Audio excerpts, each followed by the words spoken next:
He did, and I'm not at all surprised when I hear it. We had to support him, and we supported him as soon as I heard the name.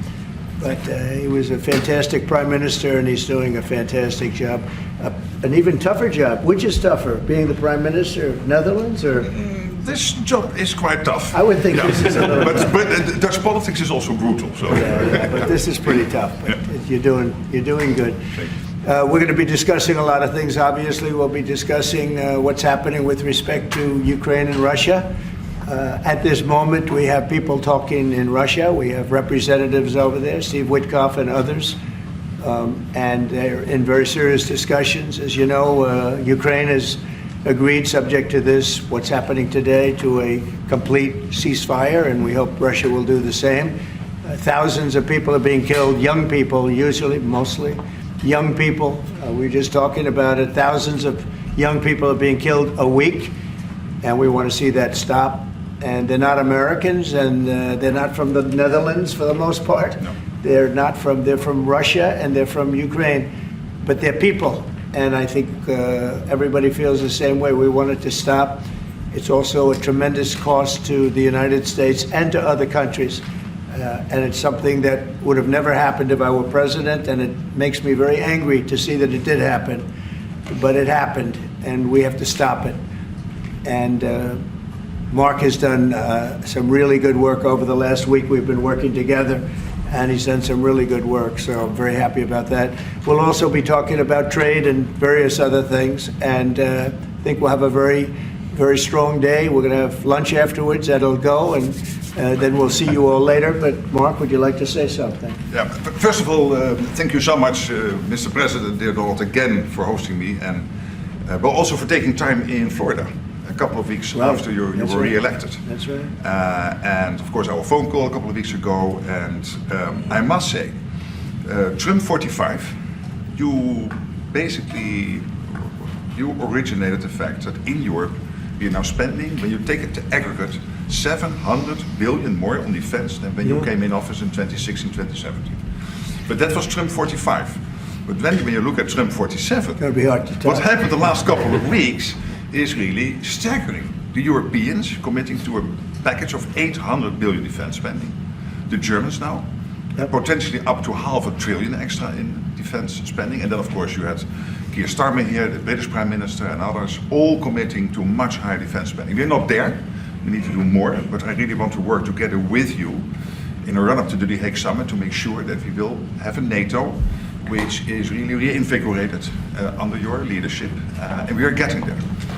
We also discuss defense production because we need to produce more weaponry. We are not doing enough. And not in the US, not in Europe, and we are lacking behind when you compare to the Russians and the Chinese. And you have a huge defense industrial base. Europeans buying 4 times more here than the other way around, which is good because you have a strong defense industry, but we need to do more there to make sure that we ramp up the production and kill the red tape. So I would love to work with you on that. And finally, Ukraine. You broke the deadlock.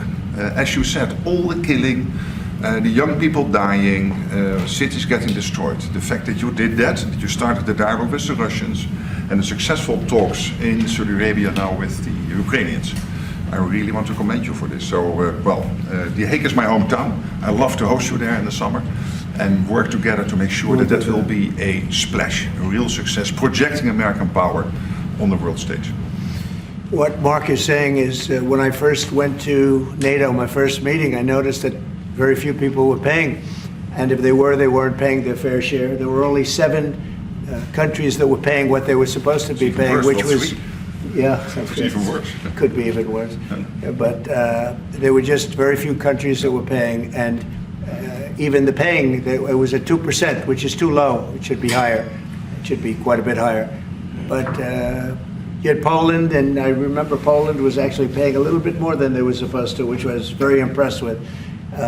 They've been actually terrific, and some of the others. But most of them weren't paying, or they were paying very little.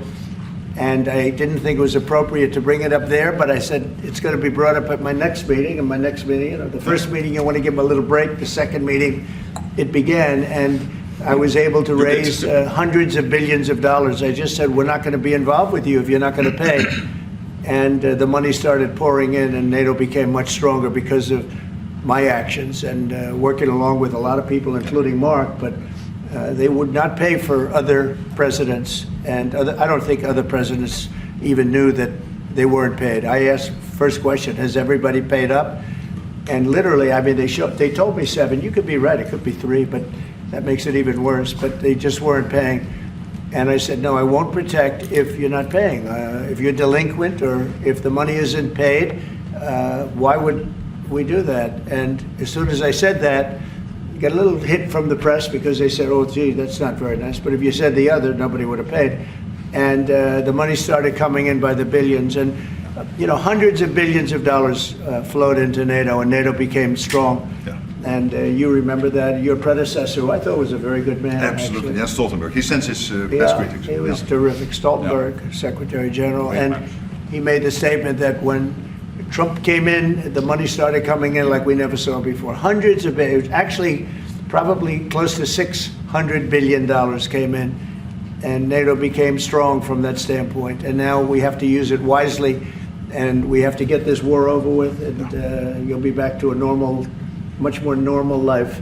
And maybe we're close. We're getting words that things are going okay in Russia, and it doesn't mean anything until we hear what the final outcome is. But they have very serious discussions going on right now with President Putin and others, and hopefully they all want to end this nightmare. It's a nightmare. It's a horrible thing when you look. I get pictures every week. They give me the pictures of the battlefield, which I almost don't want to see. It's so horrible to see young people laying arms and legs and heads laying all over the field. It's the most terrible thing that you'll ever see. And it's got to stop. These are young people with mothers and fathers and sisters and brothers and friends. And it's got to stop. So we hopefully are going to be in a good position sometime today to have a good idea. We'll have, we know where we are with Ukraine, and we are getting good signals outside of Russia as to where we are with Russia.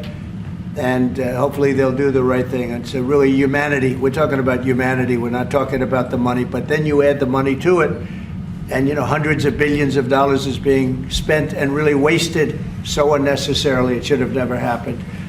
So it's an honor to have you here. They picked a great gentleman. I'll tell you, I was so happy to hear, because you had somebody, Stoltenberg was really good, and you have somebody that's going to do an incredible job. And I was so much in favor of you. You have no idea. They had another person that I did not like. I was not happy. And I think I kept him from, you know what I'm talking about. I said, this is the right man to do it. And he really did. He was a great prime minister of the Netherlands. He did a great job. And that's what he's doing right now. So thank you, everybody, for being here. And it's a very great honor to have you. And we even have some of our great energy people here today, right? We have the governor, and we have Chris. You know Chris, right? Absolutely. He's supposed to be the most talented man in the world of energy, according to the governor. So I don't know if he's right. And we have General. You've been fantastic. Thank you very much. And we have a lot of good people that won't be so much involved with this, but they wanted to see what was happening.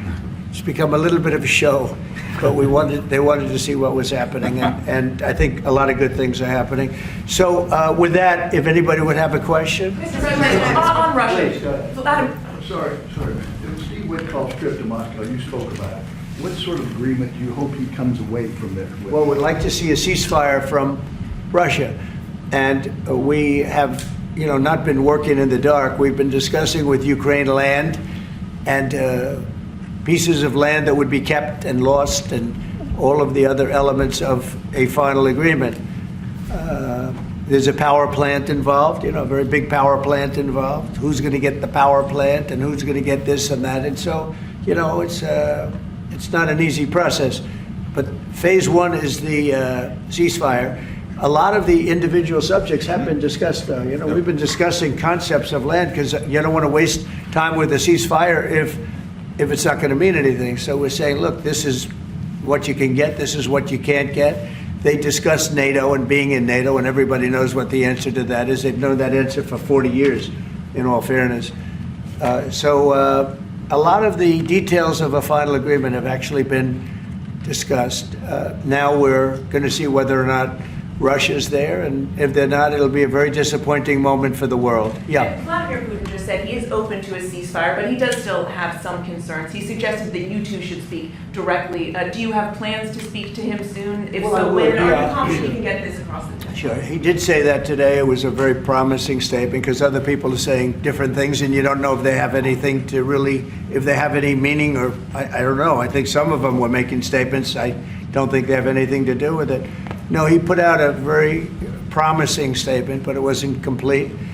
And yeah, I'd love to meet with him or talk to him. But we have to get it over with fast. You know, every day people are being killed. It's not like, as we sit here, 2 people will be killed. Think of it. 2 people are going to be killed during this little period of time.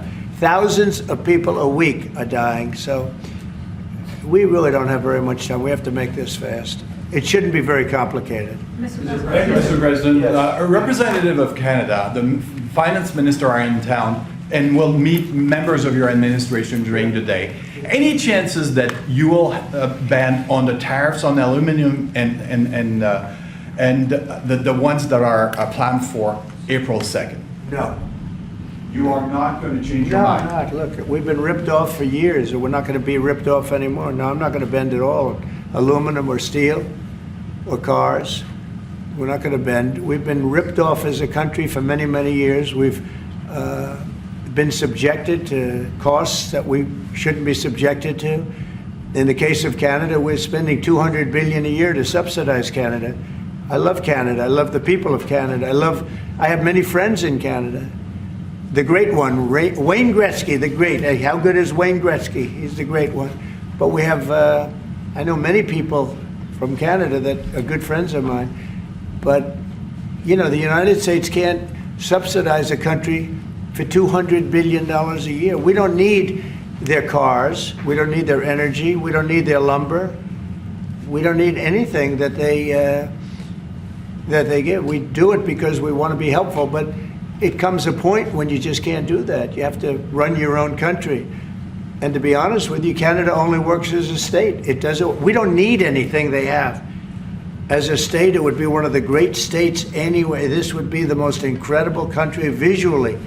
If you look at a map, they drew an artificial line right through it between Canada and the US, just a straight artificial line. Somebody did it a long time ago, many, many decades ago, and makes no sense.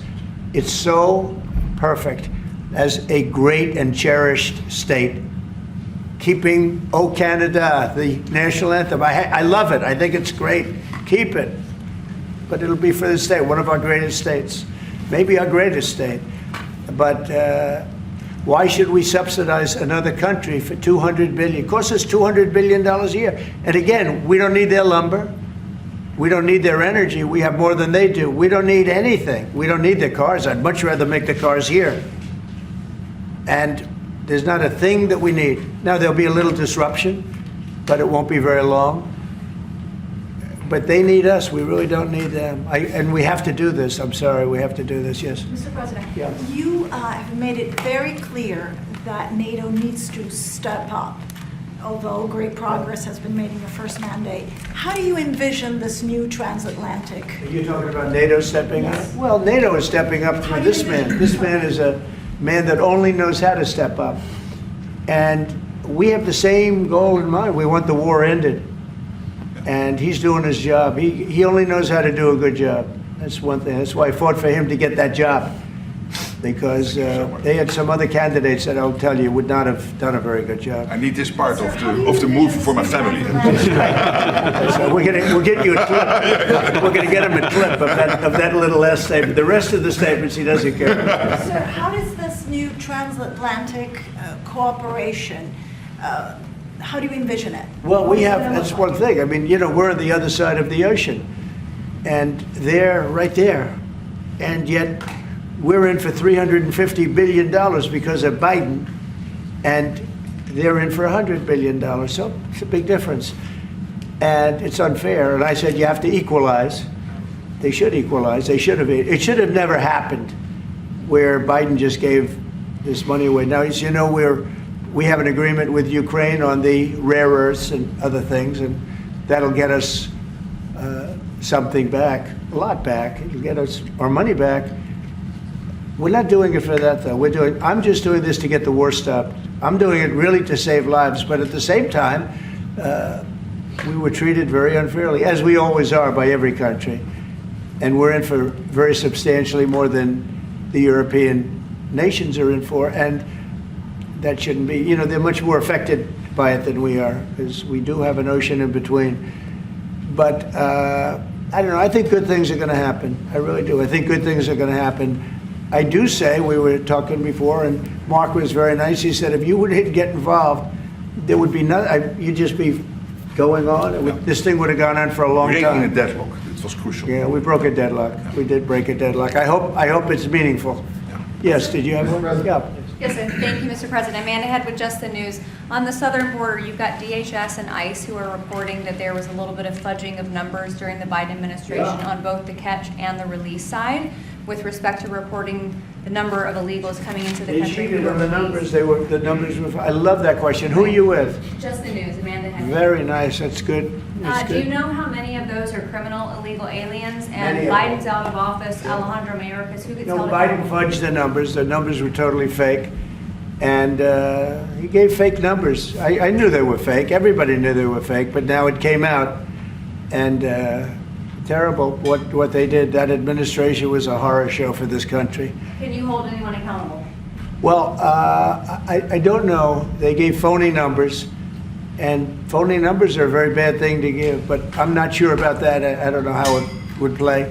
We want to get it straightened out. We're after many, many bad people that were let into our country, and Kristi Noem and my friend Homan. How good is Tom Homan doing, right? And they're after him, and you see they're taking him out in record numbers. Gang members, gang leaders, drug dealers. This is a problem the Netherlands does not have. The Netherlands never had this problem. If you'd like to take We it had a for few look. drug dealers. I could deliver some people. I could deliver some nice people to the Netherlands if you'd like. I'm not sure. No, what he did to this country, letting 21 million people flow through an open border, many of those people were hard criminals from prisons and jails, from mental institutions, and I always say insane asylums, because they were seriously deranged. And they're here from, not South America, from all over the world. From South America, but from all over the world. And it's so sad. You'd say, why would anybody do this? Why? Yeah, go ahead. And one more, there's some new internal Democrat polling that doesn't look great for Democrats, but it also has 54% unfavorability for Republicans in swing states and battlegrounds for the midterms. Do you consider those voters capturable for Republicans? Yeah, well, we did, I won every swing state, as you know, by a lot. And I won the popular vote by a lot. And we won the counties. If you look at the counties and district plan, we had 2,725, and they had 501. That's why the map is all red. So we had a great thing. Yeah, I think winning from the Democrats, if you look the other night, I made a speech, and I introduced two young ladies who were killed, viciously, violently killed. Young, unbelievable, both outstanding people. They were killed by illegal aliens. And the Democrats wouldn't get up and applaud. The mothers were, inconsolable. They were crying, and everybody was crying. The Democrats sat there with stone faces. They didn't clap. They didn't stand. They didn't do anything. We had a young man with very serious cancer. His dream is to be with the police department someday. And he was introduced. They didn't even clap. Yeah, that's what They were disgusting, frankly. They were disgusting. There's something wrong with them. They're deranged. They're deranged, like Jack Smith. They're deranged people. And I never saw anything like it. I'm standing up and I introduced the mother and the parents of these two young girls that were just recently essentially killed, violently killed. And the Democrats are like this. It's so sad. And I saw this morning where one of them is pretty well known, one is fighting like crazy over men being able to play in women's sports. I said, I thought that was tried. I thought that was about I think it's a 95% issue. But in a way, I want them to keep doing it because I don't think they can win a race. I tell the Republicans, I said, don't bring that subject up because there's no election right now. But about a week before the election, bring it up because you can't lose. And everything's transgender this, transgender that. You know, they have bad politics, but one thing, they stick together. You know, I wish, and the Republicans stick together mostly, but we have a couple that are grandstanders. You know, you always have grandstanders in life. But the Democrats, they have grandstanders, but when it comes to a vote, they do stick together, right? Yes, sir. It So- seems like they'll stick together on the shutdown. Will that hurt Democrats going into midterms? Well, if they do a shutdown, and ultimately that might lead to very, very high taxes, because we're talking about a shutdown, we're talking about getting to work immediately on the greatest tax bill ever passed. That was the one we did. It was a renewal, and it's an addition to it. And we're going to cut people's taxes. And if we don't open, the Democrats are stopping all of these good things that we're providing. We're providing the greatest package of benefits that this country's ever provided. The biggest part of that's going to be tax cuts for the middle class and for businesses, small businesses, employers, people that hire people in jobs. And if it's shut down, it's only going to be, if there's a shutdown, it's only because of the Democrats. And they would really be taking away a lot from our country and from the people of our country. Mr. President, on tariffs, you made clear you're not backing down from this, but many American small business owners say they are concerned that these tariffs are going to hurt them. What's your message to them? They're going to be so much richer than they are right now. And we have many, yesterday General Motors was in, they want to invest $60 billion. The people from Facebook were in yesterday. They're going to invest $60 billion by the end of the year.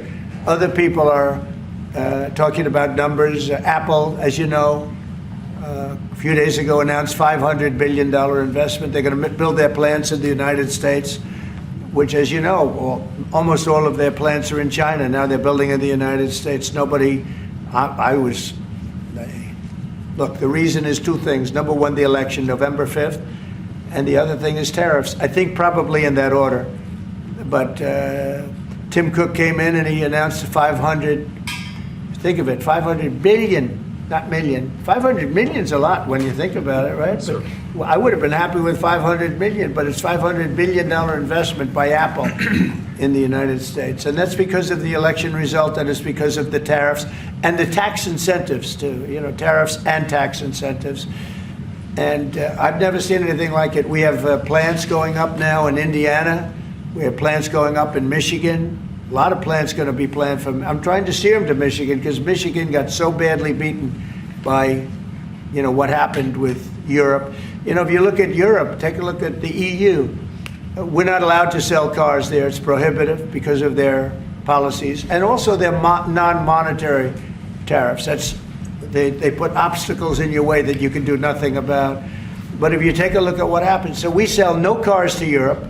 I mean, virtually no cars, and they sell millions of cars to us. They don't take our agriculture, we take their agriculture. It's like a one-way street with them. The European Union is very, very nasty. They sue our companies. Apple was forced to pay $16 billion on a case that, very much like my cases that I won. They shouldn't have been even cases, but we felt they had no case, and they ended up having an extremely favorable judge and decision. But they're suing Google, they're suing Facebook, they're suing all of these companies, and they're taking billions of dollars out of American companies, many more than the ones I just mentioned. And I guess they're using it to run Europe or something. I don't know what they're using it for, but they treat us very badly. China obviously treats us very badly. Almost everybody does, and I blame past presidents, to be honest, because when I was president, we received so far about $700 billion from China over the years on the tariffs that I put in. No other president got 10 cents from China. And that was only beginning, except for COVID, I would have been able to finish the process. But we had to fight the COVID thing, and we did really well with it, but we had to fight. And then we had actually, as you remember, Mark, we actually handed over the stock market. It was higher than just previous to COVID coming in, which was sort of a miracle, frankly. We did a good job. But the tariffs are very important. And I think the psychology, there's great spirit. When Mark came in, he said, congratulations, there's a whole new spirit, there's a whole new light over this country and really over the world. because you have somebody that, a whole group of people really, because I talk about this whole group, that we know what we're doing, and a lot of great things are happening. But I've never seen investment like this. Trillions of dollars is being invested in the United States now that would have never, our country could have failed. Another 4 years of this, what happened in the last 4 years, our country would have been a crime-ridden mess. And I don't know if you noticed, little thing they call it, but it's not a little thing if you don't have, if you like eggs and you don't have a lot of money. Eggs have gone down 25% in the last couple of weeks. We inherited that problem, eggs. Groceries have gone down a little bit. Energy's gone down. Do you want to speak to that for a second, Governor? Would you just say a couple of words, you and Chris, about energy, what's happened? Well, happy to, but I think that Chris and I just came from CERAWeek, which is the largest conference in the world, so global leaders, people from the EU, officials from all the energy producing countries, all there, and all the global nationals, all the US. The spirit of that group is through the roof, because now they realize that in the United States that President Trump's policies are pro-developing more energy, as opposed to we're trying to shut down energy, and that pro-growth, pro-business, pro-energy approach is giving people the optimism. So then the markets are reacting to that, and energy prices on the futures market are going to go down, because people know we're not going to be killing off the energy we need for prosperity in all of our countries, but also for peace. Because people have used energy to fuel these wars that President Trump is working so hard to end, and we know that high energy prices were driving the inflation that he talked about. So it accomplishes two goals for us, which is prosperity for the world, peace for the world, when we have smart energy policies, and President Trump has brought common sense back to how we think about energy. And it's brought down now $65 a barrel, I saw this morning. That's phenomenal news, and that's going to that's what brought it up. The energy they took our beautiful energy policies and they just messed them up, and then they went immediately back to them, but by that time they lost it. They lost that bronco, as the expression goes. Chris, do you have something to say? Oh, I think Doug said it well, but you just can't overstate how important the return of common sense, the return of knowledge about energy and pro-American consumers, pro-investment in our country.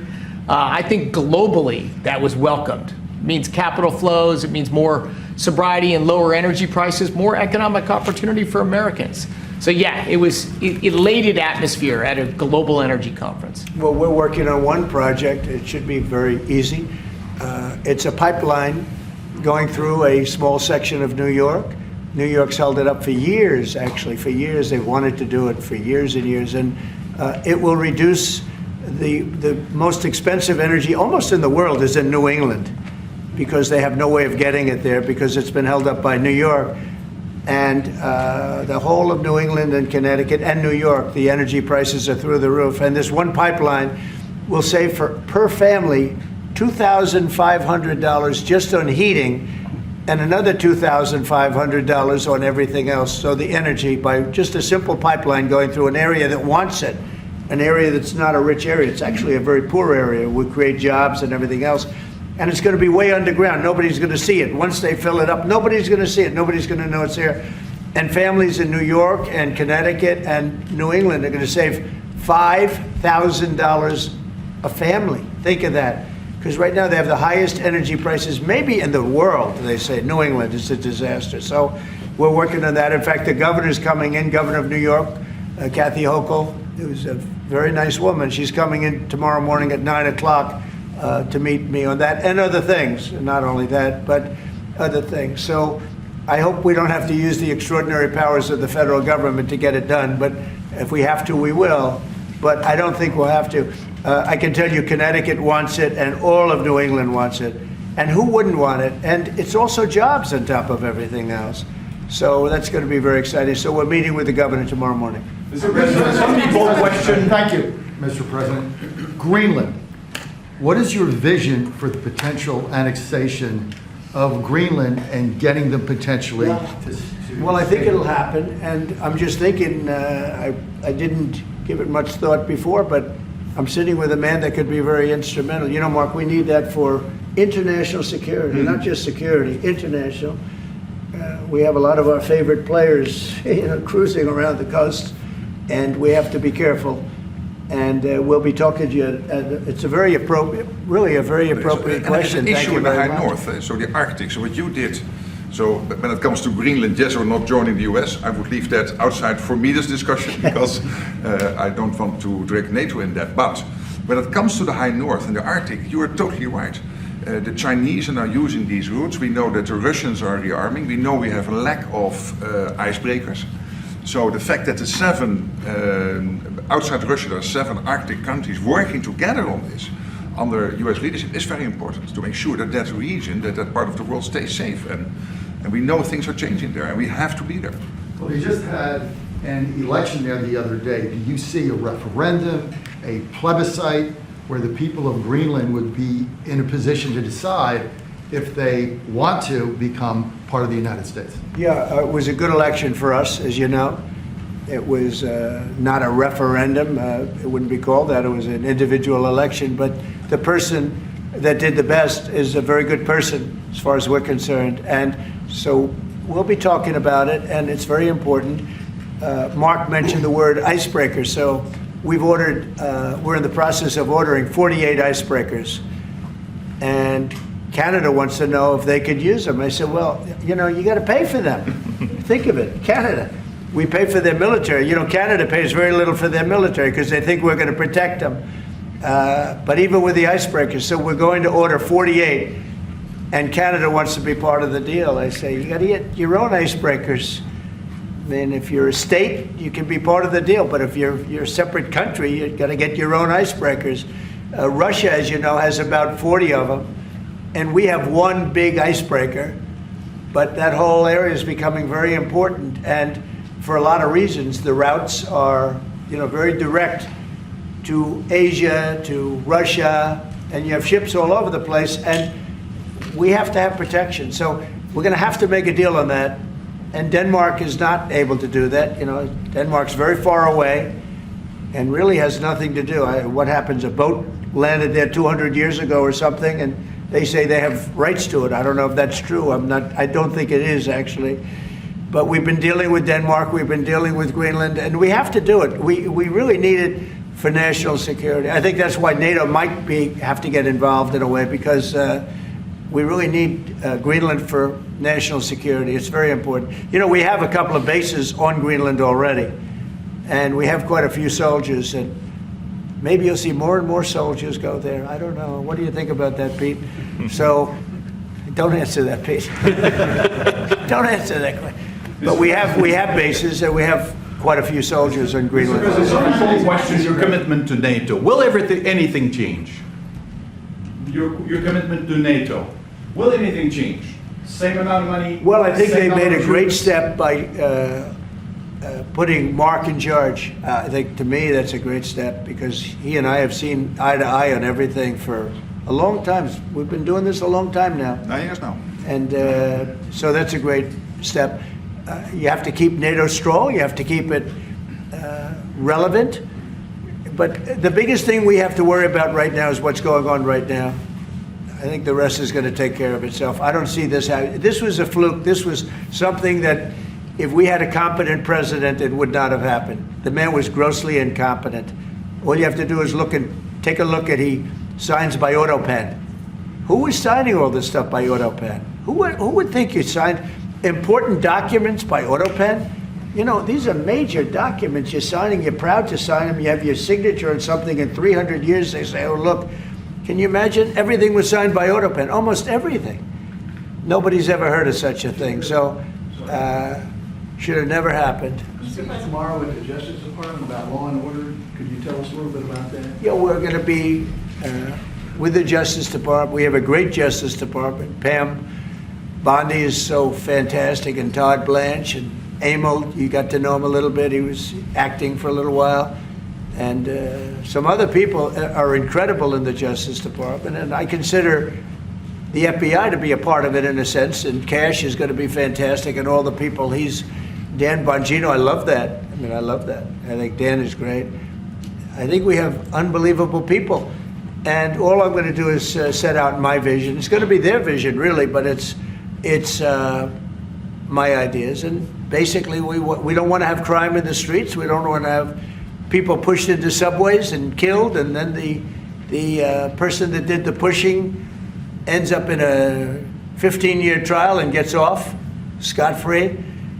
We want to have justice, and we want to have safety in our cities as well as our communities. And we'll be talking about immigration. We'll be talking about a lot of things, the complete gamut. So I look forward to that. That'll be tomorrow at the Justice Department. Mr. President, you are a man of peace. You said it several times and you made it very clear. A man of peace dealing with belligerent people. And I'm thinking, we saw how you handled Zelensky in this very own room.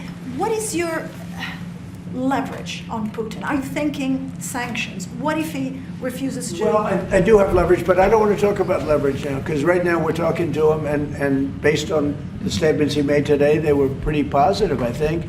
So I don't want to talk about that. I hope Russia's going to make the deal too. And I think once that deal happens, you're never going to be in a process. I don't think they're going back to shooting again. I really believe if we had if we get a peace treaty, a ceasefire treaty, I think that leads to peace. That's going to really lead to peace.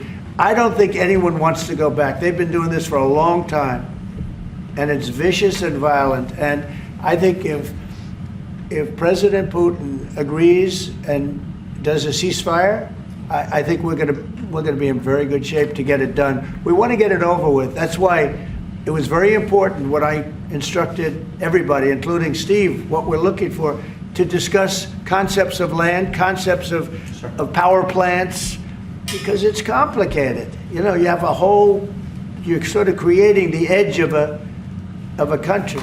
The sad part is that country, if this didn't happen, and it wouldn't have happened, I don't know if they would have to give anything back. I guess Crimea, you know, I said it last time, Crimea was given by Obama. Biden gave him the whole thing, and Bush gave him Georgia. And Trump didn't give him anything. I gave him, you know what I gave him? I gave them javelins.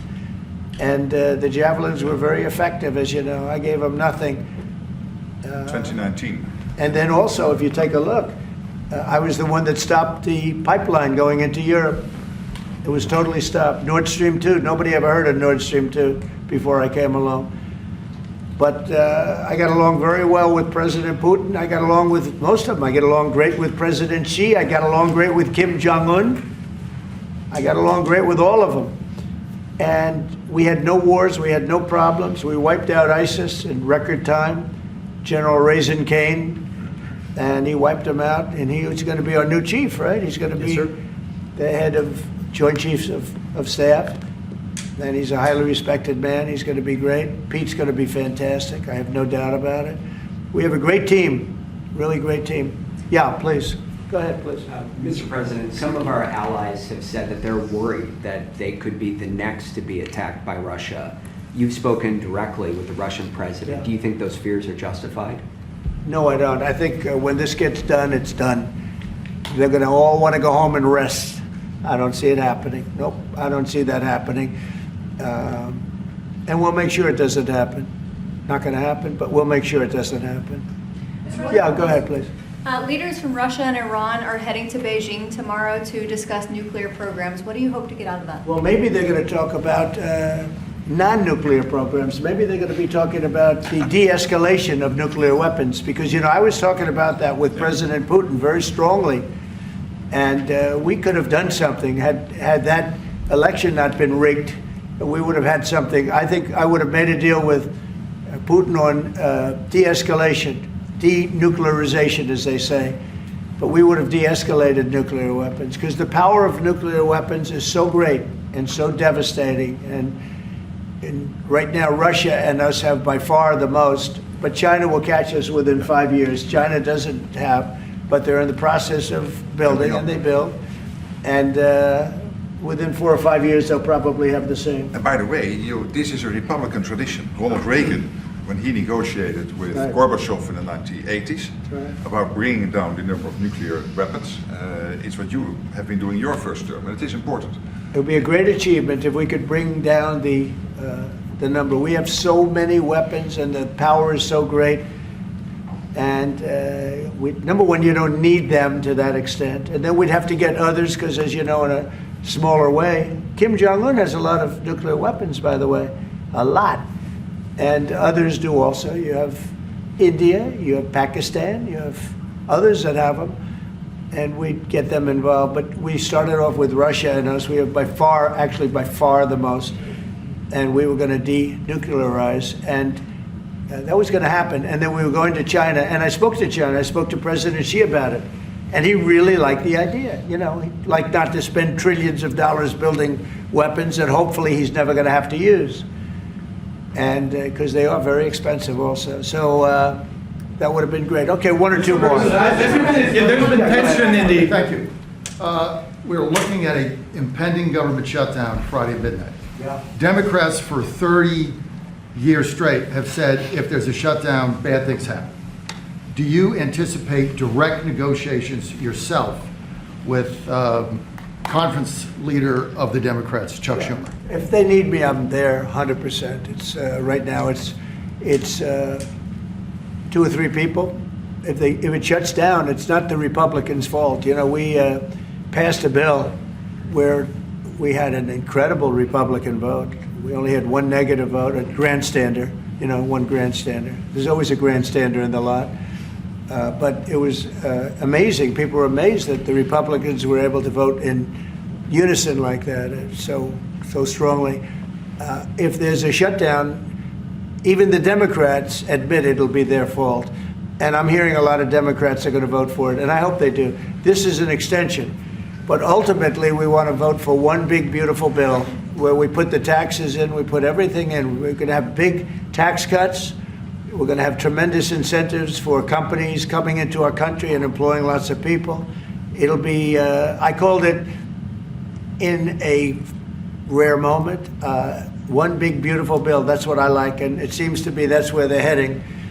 And we'll have to take care of something to do with Los Angeles. A place called Los Angeles almost burned to the ground. By the way, I broke into Los Angeles. Can you believe it? I had a break-in. I invaded Los Angeles, and we opened up the water, and the water is now flowing down. They have so much water, they don't know what to do. They were sending it out to the Pacific for environmental reasons. Okay, can you believe it? And in the meantime, they lost 25,000 houses. They lost, and nobody's ever seen anything like it. But we have the water. I'd love to show you a picture. You've seen the picture. The water is flowing through the half pipes. You know, we have the big half pipes that go down. 25 years ago, they used to have plenty of water, but they turned it off for environmental reasons.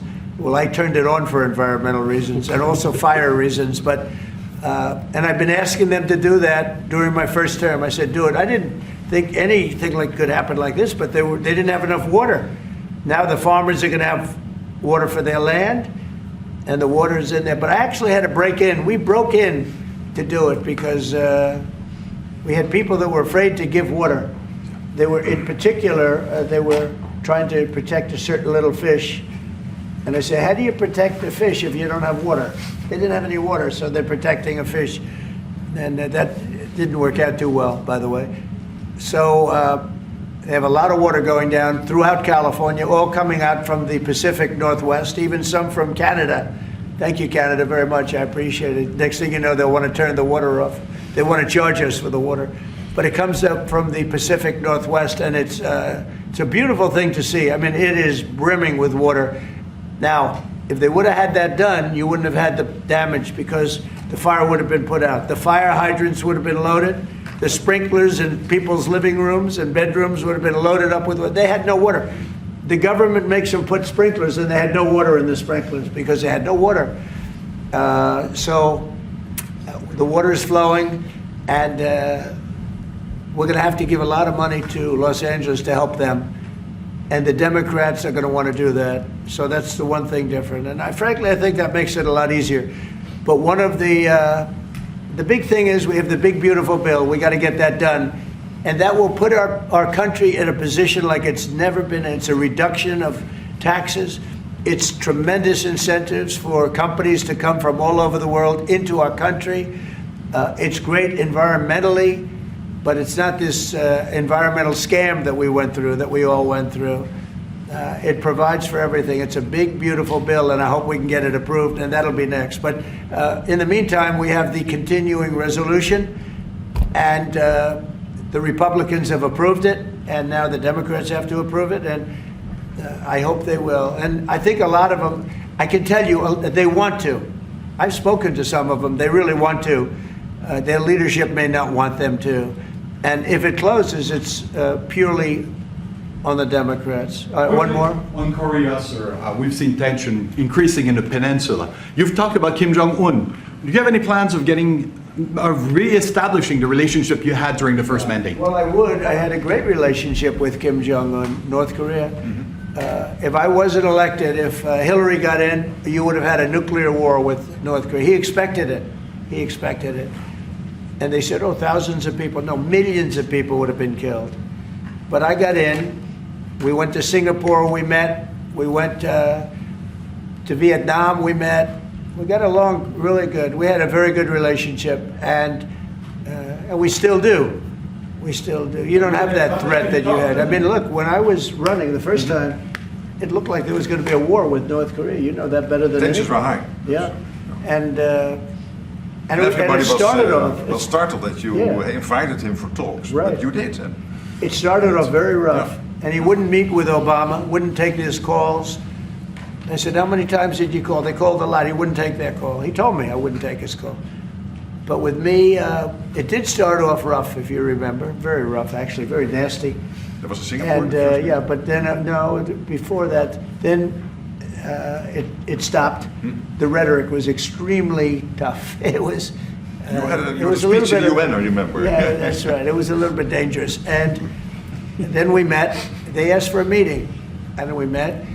And the meeting caused the Olympics, which was in South Korea, to become a tremendous success. Nobody was buying tickets for the Olympics because they didn't want to be nuked.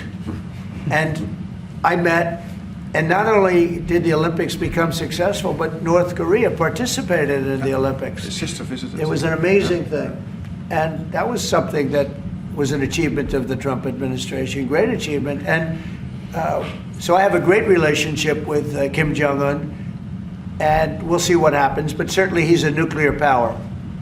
Okay? Thank you very much, everybody. Thank you. Thank you very much. Thank you very much. It is now the official moment that you spend more time with the minister than your predecessor. It's really now. I would say You just passed the threshold. I think just now.